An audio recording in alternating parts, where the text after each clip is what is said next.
अस्सलामुअलैकुम वरहमतुल्लाहि ताला वबरकातुहू। अज़ीज़ नाज़रीन, उम्मीद है कि आप लोग खैर वाफ़ियत से होंगे। दोस्तों, आपका टाइम ख़राब ना करते हुए मैं आप लोगों को ये नज़म सुना रहा हूँ। इस नज़म को आप लोग मुकम्मल सुनिए, उसके बाद मैं इस नज़म के ताल्लुक़ से आपसे गुफ्तगू करूँगा। आइए पहले ज़रा ये नज़म आप लोग समाअत कीजिए। मैं एक नज़्म पढ़ना चाहता हूँ, ऐसे तमाम लोगों का दर्द आपसे बांटना चाहता हूँ, जो कभी किसी शहर से, कभी किसी शहर से, कभी वर्धमान से, कभी आजमगढ़ से, कभी गोरखपुर से, कभी आसनसोल से, कभी कहीं से उठा लिए जाते हैं। अखबारों के फ्रंट पेज पर एक खबर छपती है कि फला जिले से आमिर नाम का एक आतंकवादी पकड़ा गया। मुसलसल मुकदमे चलते हैं और 13 साल बाद इस देश की अदालत कहती है कि नहीं, ये तो बेगुनाह है, इसे बाइज्जत बरी किया जाता है। फ्रंट पेज पर इतनी बड़ी खबरें छपी थी, टीवी चैनलों के स्क्रीन काले हो गए थे साहब। लेकिन जिस दिन 13 साल बाद फैसला आता है कि आमिर तो बेगुनाह है, बाइज्जत बरी किया जाता है, 14वें पेज के आखिरी कॉलम में इतनी बड़ी खबर छपती है कि आमिर नाम का एक आतंकवादी अदालत से बाइज्जत बरी। कभी कभी सोचता हूँ, इन बच्चों के 13 साल कौन लौटाएगा। बिल्कुल। तमाम बच्चे तो ऐसे भी थे जो एग्जाम देने जा रहे थे और आपकी सिस्टम ने उन्हें उठा लिया।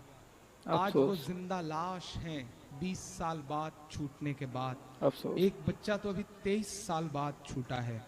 कभी कभी सोचता हूँ कि उन बच्चों की जगह अगर हम हों, आप हों, तो महसूस करिए उनके दर्द को, तो शायद बात ना निकले आपसे। कभी कभी सोचता हूँ कि उनकी माएँ क्या सोचती होंगी, उनकी बहनें क्या सोचती होंगी, जिनके ऊपर तमगा लगा दिया गया आतंकवादी का। किससे कहूँ, किसके सामने जाकर रोऊं, किस हुकूमत से, किस पॉलिटिकल पार्टी से अपना दर्द गाऊं। तो आखिर में ये होता है कि क्यों ना उसी से चीख चीख करके कहूँ जिसका नाम भारत माता है, जो संसद भवन की मोटी मोटी दीवारों में कैद होकर के कहीं सो रही है। उसे अपने ही बेटों की चीख नहीं सुनाई पड़ रही है। मैं एक नज़्म सुनाता हूँ आपको, मेरे दर्द तक, मेरे एहसास तक पहुँच सकिएगा। मेरे लिए शायरी, मैं जानता हूँ कि मैं मरने के बाद किताबों में नहीं पढ़ाया जाऊँगा। मैं ये भी जानता हूँ कि शायद मुझे मरने के बाद अदब में जगह ना मिले। सही बात। लेकिन मैं ये सोचता हूँ कि मैं अपनी शायरी से, अपनी बातों से अगर किसी एक भी नफ़रत वाले दिल में मोहब्बत पैदा कर सका, तो शायद इससे बड़ी मेरी कोई कमाई नहीं होगी। मैं नज़्म सुनाता हूँ अफसोस, और यकीनन आंसुओं के साथ ये नज़्म आपको सुनाता हूँ। ज़माना ये कहता है कि माइक पर खड़ा हुआ इमरान आंसुओं को बेचता है, आपके जज्बात को ब्लैकमेल करता है। कभी इमरान के एहसास को जी करके देखो, अगर तुम्हारे भी आंसू न निकल आए तो जो कहोगे वो हार जाऊंगा। मैं पढ़ता हूँ, कभी उस दर्द को जी के देखना, उस माँ के एहसास में रखता हूँ, उस माँ की जगह अपनी माँ को, मैं रखता हूँ उस आमिर की जगह अपने आप को। तो नहीं रुकते हैं मेरे आंसू, शायद बहुत हसास हो इसलिए, अल्लाह ने एक अलग सा दिल दिया है इसलिए। नहीं समझ आती मुझे आपकी सियासी बातें, नहीं समझ आते मुझे आपके ड्रामे, मुझे तो मेरा दर्द समझ में आता है, मुझे तो मेरी नई नस्लों का दर्द समझ में आता है, जिन पर ठप्पा लगा है। वक्त बहुत बदल चुका है। हम ट्रेनों के फर्स्ट क्लास में सफ़र करते हैं, सेकंड क्लास में सफ़र करते हैं, हमारे मोबाइल पर फ़ोन आता है, हम चेहरे से मुसलमान नहीं लगते, हम चेहरे से मुसलमान नहीं लगते, हमारे मोबाइल पर फ़ोन आता है और हम फ़ोन उठा के जब जवाब में वालेकुम अस्सलाम कहते हैं, तो हमारे आसपास की सवारियों के चेहरों के एक्सप्रेशंस बताते हैं कि हालात बहुत बदल चुके हैं। हम आप हर दिन इस चीज़ को फेस कर रहे हैं। समझिए इस बात को, समझिए इस एहसास को। मैं हर दिन, मेरा ख्याल है कि किसी न किसी शहर और किसी न किसी एयरपोर्ट का हिस्सा होता हूँ। जब सिक्योरिटी चेक के लिए बोर्डिंग पास लेकर के खड़ा होता हूँ, तो एक बार तो नॉर्मल चेक होता है, फिर बोर्डिंग पास पर नाम पढ़ा जाता है, और जब मोहम्मद इमरान पढ़ा जाता है तो फिर उंगलियों का दबाव चेक करते हुए ये बता देता है कि मुल्क के हालात बहुत बदल गए हैं। बिल्कुल समझना पड़ेगा मेरी नई नस्लों, आपको सिर्फ जज्बाती बातों से काम नहीं चलेगा, बहुत जमीन पे उतरना पड़ेगा, वरना आने वाला वक्त बहुत बुरा होने जा रहा है। मैं नज्म पढ़ता हूँ उस माँ के नाम जिसका नाम भारत माता है, कि सदियों से यहीं पर रहता है, जाने कितने दुख सहता है, भीगी पलकों से एक बेटा के सदियों से यहीं पर रहता है।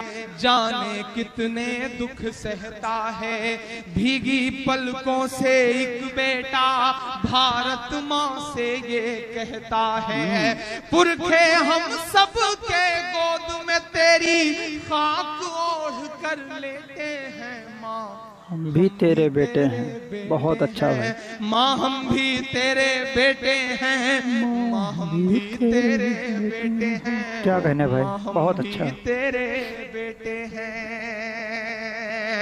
पहला बंद पढ़ता हूँ इस नज्म का साफ, कि माँ तेरा आंचल छोड़ के हम 47 में भी नहीं गए। क्या बात है। सरहद के उस पार से आवाज लगाई जा रही थी कि मुसलमानों चले आओ, ये है तुम्हारा मुल्क। लेकिन हमारे पुरखों ने जामा मस्जिद के मिंबर से मौलाना आजाद का वो मिसरा सुना कि नहीं मुसलमानों, यहाँ तुम्हारे अजदाद की कब्रें हैं, कहाँ जा रहे हो? हिंदुस्तान तुम्हारा है, तुम इसके हो, मत जाओ। मेरे पुरखों ने अपने कदम रोक दिए, यहीं ठहर गए। आज कौन लोग हैं जो सवाल कर रहे हैं? हमें हर दिन टिकट पकड़ाया जा रहा है, नए नए सरफिरे निकल आते हैं, कहते हैं टिकट लो और पाकिस्तान चले जाओ। मेरा दोस्त महशर अफरीदी एक शेर कहता है कि वो चाहते हैं कि हिंदुस्तान छोड़ दें हम। बताओ भूत के डर से मकान छोड़ दें हम? बहुत बताओ अच्छा। भूत के डर से मकान छोड़ दें हम? मैं पढ़ता हूं साहब, आप भी चीख करके उनसे कहिएगा नहीं साहब, आप ये जो बातें कह रहे हैं पड़ोसी मुल्क जाने की, आप बाई डिफॉल्ट हिंदुस्तानी हैं, हम बाई चॉइस हिंदुस्तानी। हमने चुना है हिंदुस्तान को, हमारा हक 2 गुना है इस मुल्क पर।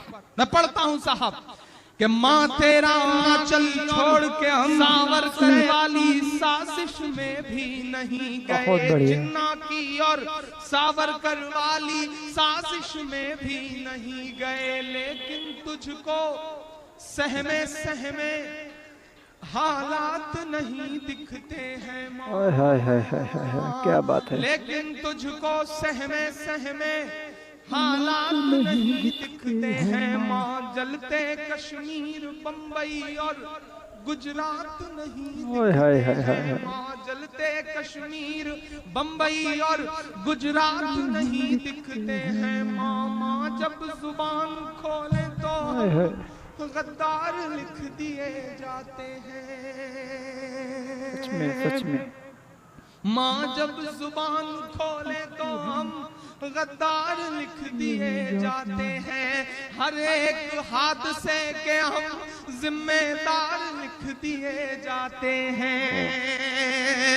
जब पड़ी जरूरत तब हमने आजादी के बाद पहले शहीद ब्रिगेडियर उस्मान से लेकर के अब्दुल हमीद से होते हुए अब तक इमरान के ये मिसरे सच्चे हो तो मुहर लगा देना कि जब पड़ी जरूरत तब हमने सर पर कफन लपेटे हैं। क्या सच्चाई है। हम भी तेरे बेटे हैं माँ, हम भी तेरे बेटे हैं माँ, हम भी तेरे बेटे हैं माँ, हम भी तेरे बेटे हैं। बहुत बढ़िया भाई, बहुत शुक्रिया। मैं आखिरी बंद पढ़ता हूँ इस नज्म का, फिर आपकी फरमाइशें इंशाल्लाह पूरी करके प्रोग्राम हमारे कुछ बड़े बुजुर्ग हैं उनको सुनने के साथ खत्म होगा। मैं आखिरी बंद पढ़ता हूँ इस नज्म का साफ, कि माँ हम अपने नन्हे पैरों से चलने की कोशिश में हैं। ये जो बिल्कुल मेरे हम उम्र दोस्त बैठे हैं जीन्स और टी शर्ट वाले, मैं कभी कभी इनकी तरफ देखता हूं तो मेरा मन करता है कि मैं सिस्टम से कहूं कि आखिर आप क्या उम्मीदें करते हैं हमसे। हमारे हाथ में आपने शहनाई थमाई तो हम उस्ताद बिस्मिल्लाह खान बन गए। हमारे हाथ में आपने सरोद थमाया तो हम उस्ताद अमजद अली खान बन गए। हमारे हाथ में आपने तबला थमाया तो हम उस्ताद जाकिर हुसैन बन गए। हमारे हाथ में आपने क्रिकेट का बल्ला पकड़ाया तो हम यूसुफ पठान, इरफान पठान और जहीर खान बन गए। हमारे हाथ में आपने टेनिस का रैकेट पकड़ाया तो हमारी बेटियां सानिया बन गई। हमारे हाथ में आपने साइंस थमाया तो हम इस देश को आस्कर दिलवाने वाले, हम इस देश को परमाणु संपन्न बनाने वाले कलाम बन गए। हमारे हाथ में आपने म्यूजिक दिया तो हम इस देश को आस्कर दिलवाने वाले AR रहमान हो गए। बिल्कुल। चूंकि हमें अव्वल रहने की आदत है, तो हो सकता है कि पांव लड़खड़ाया हो तो हम हाजी मस्तान भी हो गए हों। बट इट्स ए ब्लैक, जिस तरह स्पेक्ट्रम होता है, इंद्रधनुष होता है, उसमें बहुत सारे रंग होते हैं। एक रंग पड़ोस में काला भी होता है। मैं हुकूमतों में बैठे हुए लोगों से कहना चाहता हूं कि हमारी नई नस्लों को उस काले रंग से क्यों पहचानते हैं? हमारी जिंदगियों के जो और खूबसूरत रंग हैं हमें उससे पहचानिए। हम इस मुल्क की तरक्की में शाना बशाना आपके साथ खड़े हैं। हम ये जो 20 करोड़ लोग हैं, हमसे क्यों उलझते हैं आप? न तो आप हमें पड़ोसी मुल्क में एक मुश्त ले जाके छोड़ सकते हैं, आप हमें समंदर में छोड़ेंगे तो समंदर सूख जाएगा, आप हमें सहरा में ले जाके छोड़ेंगे तो सहरा गुलजार हो जाएगा। क्यों हमसे उलझते हैं? क्यों हमें कबूल नहीं करते? हमें कबूल करिए। हम इसी मुल्क के बाशिंदे हैं और अब कहीं जाने वाले भी नहीं हैं। ये बात आप जिस दिन अपने दिल में बिठा लेंगे, हमें कबूल कर लेंगे, इंशाअल्लाह ये मुल्क बहुत तरक्की करेगा।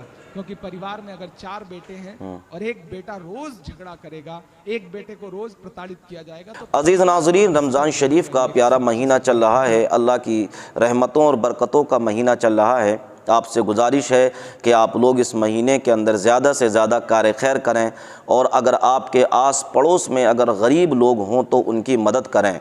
इसलिए कि इस महीने के अंदर जो बंदा एक नेकी करता है, अल्लाह ताला उसको 70 का सवाब अता फरमाता है। यानी इस महीने में सवाब को बढ़ा दिया जाता है और अगर कोई इंसान गुनाह करता है तो उसके गुनाह को भी बढ़ा दिया जाता है। यानी एक गुनाह का 70 गुना अज़ाब दिया जाता है और एक नेकी का 70 गुना सवाब दिया जाता है। अज़ीज़ नाज़रीन, रमज़ान शरीफ का प्यारा महीना है। कुरान पढ़िए, नमाज़ पढ़िए, रोज़े रखिए, अपने वालिदैन की खिदमत कीजिए, अपने आस पड़ोस के लोगों से मोहब्बत कीजिए। अगर कोई तंगदस्त, कोई परेशान हो तो उनकी खिदमत कीजिए, लोगों को इफ्तारियाँ कराइए। इसलिए कि अल्लाह के नबी फरमाते हैं जो बंदा इफ्तारी कराता है, अल्लाह तबारक व तआला उस बंदे को वो सवाब अता फ़रमाता है जो एक रोज़ादार को अल्लाह पाक सवाब अता फ़रमाता है। अज़ीज़ नाज़रीन, तो चूँकि इफ़्तारी कराना भी ये एक बहुत अच्छा काम है, हदीसों से साबित है इफ़्तारी करानी चाहिए। दूसरा ये कि प्यारे नाज़रीन, रमज़ान शरीफ के महीने में कुरान पढ़िए, इसलिए कि कुरान आपकी उलझनों को दूर करेगा, आपकी परेशानियों को दूर करेगा। लोग कहते हैं कि हम बूढ़े हो गए मगर कुरान नहीं पढ़ सके। कहने का मतलब ये है कि कुरान नहीं पढ़ सकते तो कम अज़ कम बैठ कर कुरान पाक की तिलावत सुनिए। अल्लाह ताला हमें और आपको अमल की तौफीक अता फ़रमाए। ये वीडियो अगर अच्छी लगी हो लाइक और कमेंट और शेयर कीजिए। अपनी दुआओं में याद रखें। अस्सलामु अलैकुम व रहमतुल्लाहि व बरकातहू।